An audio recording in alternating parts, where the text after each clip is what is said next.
So the thing that I realized coming out to run this morning is how the first time you do anything doesn't count, right? For a certain kind of mind. And it's only after your mind has started to find new ways of executing whatever it is you found that you have begun to learn something, right? So I started doing these longer runs, right? Most of my life, I never really enjoyed running, I enjoyed fitness and activity, but I didn't really enjoy running. And I always chalked it up to the fact that it left me too exhausted, right? And then recently I discovered that part of the reason I didn't enjoy running was that I was always running with people who were taller than me. I'm fairly short, 5'5". And so I was always trying to keep up with their pace. So what that meant was that I was always cranking out more energy units per mile than they were doing. And recently I came out to run on my own. And, because all of this stuff is going on about staying in zone 2 for at least 45 minutes to an hour. And then I thought to myself, good Lord, man, I'm in fairly good shape. Why I ought to be able to do this. So I went out one time and I run at my normal pace. And obviously I conked out after about 25 minutes because I was running too fast.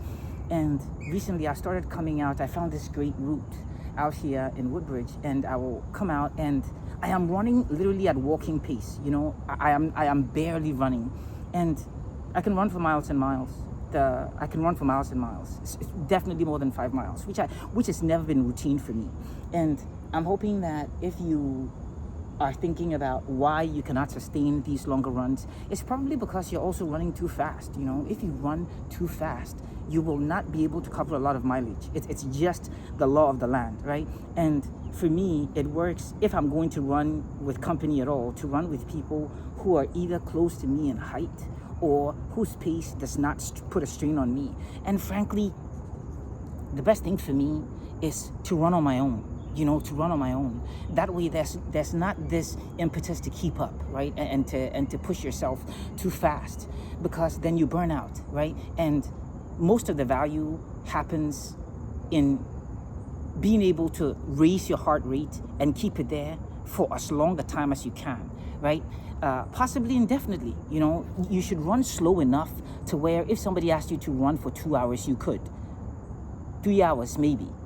And it's really been transformative for my health, because I feel like it was the final piece, right? The diet is well dialed in. If you're above 30 years old, don't eat carbs, and it's not genius work. And the rest of it, mental health, go to sleep, try to synchronize your life with the sun. There's a reason it drives everything in the world. Don't stay up too late past it. It doesn't matter what your family told you about being night birds. Maybe grandma also got it wrong. And apart from that, the piece that I really needed to dial in was this heart rate variability thing, right? Being able to push your heart rate all the way up and then keep it there, right? If you think about it, it's like an engine. You should be able to hold 60 miles per hour for a very, very long time before you begin to suffer. If you can hold 60 miles per hour for 15-20 minutes, and then your car has to come all the way down to 15 in order to function, you don't have a very good motor. And so this is for me to remember that as long as you're running as slow as possible, you're going to be able to run for as long as possible.